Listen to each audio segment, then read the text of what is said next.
Traffic officials have warned drivers to be vigilant on the roads today as holidaymakers return home. High traffic volumes are expected on major routes, including the N1 and N3 highways. Fatalities on South African roads tend to climb above 200 over the Easter weekend. Last year, 241 road deaths were recorded countrywide over the long weekend. Let's get an update now. I'm joined on the line by Gilberto Martins from the Road Traffic Management Corporation. Gilberto, good morning to you. Thank you for joining us. We spoke to you on Friday just as the weekend was kicking off. Can you just give us an overview of how traffic was managed this weekend? Well, good morning. The traffic volumes obviously on Thursday and Friday increased. They then slowed down for Saturday and Sunday, but clearly today we're picking up the traffic increasing on our major roads again, on the major corridors, the N1, the N3, the N12. So certainly people returning back home will now be making the trip today. What is the road death toll looking like after the weekend, Gilberto? Well, at the moment, as at the 19th confirmed, we have 80 fatal crashes and 103 fatalities. 103 fatalities, and sorry, would you just tell us how many crashes there were altogether again? It isn't a great line. It's 80.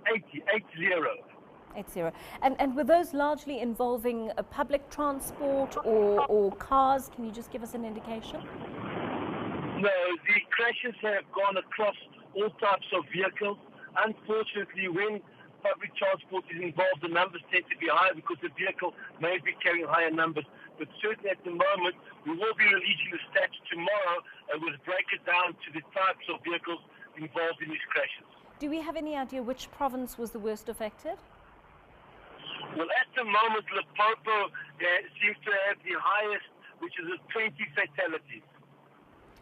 And just give us a sense, I mean, you've been working very hard to make sure there was a visible policing presence on the road throughout this weekend.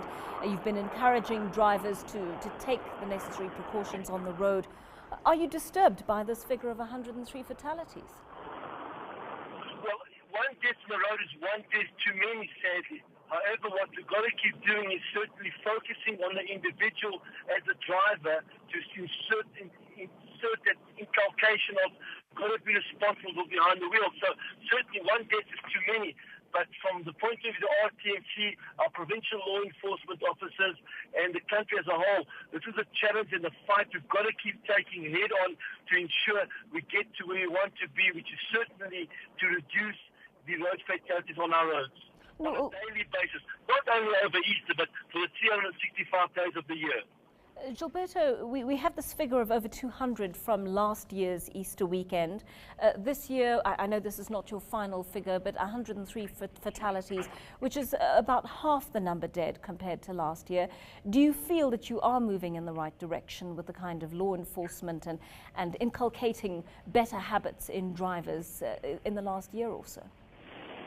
Yes, I believe we are moving in the right direction, and it's important that we don't let up on this. The important thing is that certainly as the numbers decrease, it's from a point of visible policing and, more important, the attitude by the driver. And I think those two combinations will certainly ensure that our figures will drop down. Gilberto Martins, thanks very much for speaking to us this morning. He is the COO of the Road Traffic Management Corporation. Know more about your world. eNCA.com